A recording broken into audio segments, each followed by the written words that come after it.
Web Daily Bible. Genesis.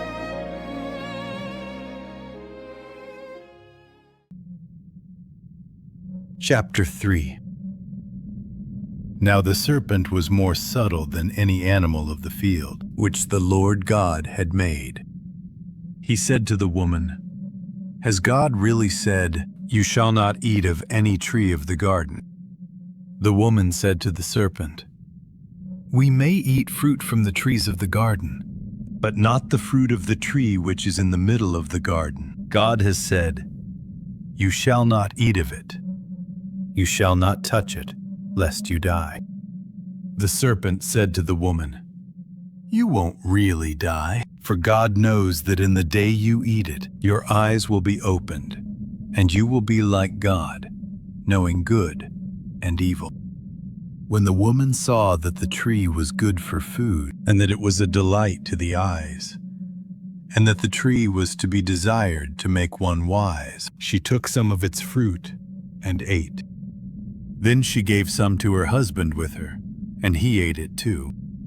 Their eyes were opened, and they both knew that they were naked. They sewed fig leaves together and made coverings for themselves. They heard the Lord God's voice walking in the garden in the cool of the day, and the man and his wife hid themselves from the presence of the Lord God among the trees of the garden. The Lord God called to the man and said to him, "Where are you?" The man said, "I heard your voice in the garden, and I was afraid, because I was naked, so I hid myself." God said, "Who told you that you were naked? Have you eaten from the tree that I commanded you not to eat from?" The man said, "The woman whom you gave to be with me, she gave me fruit from the tree, and I ate it." The Lord God said to the woman, "What have you done?" The woman said, "The serpent deceived me, and I ate." The Lord God said to the serpent, "Because you have done this, you are cursed above all livestock, and above every animal of the field.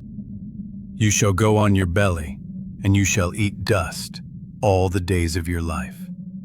I will put hostility between you and the woman, and between your offspring and her offspring.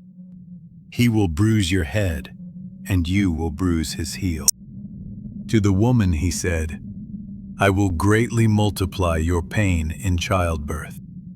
You will bear children in pain. Your desire will be for your husband, and he will rule over you." To Adam he said, "Because you have listened to your wife's voice and have eaten from the tree, about which I commanded you, saying, 'You shall not eat of it,' the ground is cursed for your sake. You will eat from it with much labor all the days of your life. It will yield thorns and thistles to you, and you will eat the herb of the field.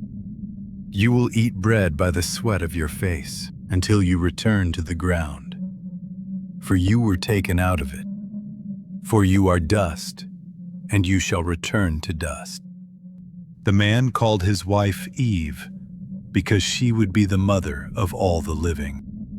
The Lord God made garments of animal skins for Adam and for his wife, and clothed them. The Lord God said, "Behold, the man has become like one of us, knowing good and evil. Now, lest he reach out his hand and also take of the tree of life and eat and live forever." Therefore the Lord God sent him out from the Garden of Eden to till the ground from which he was taken.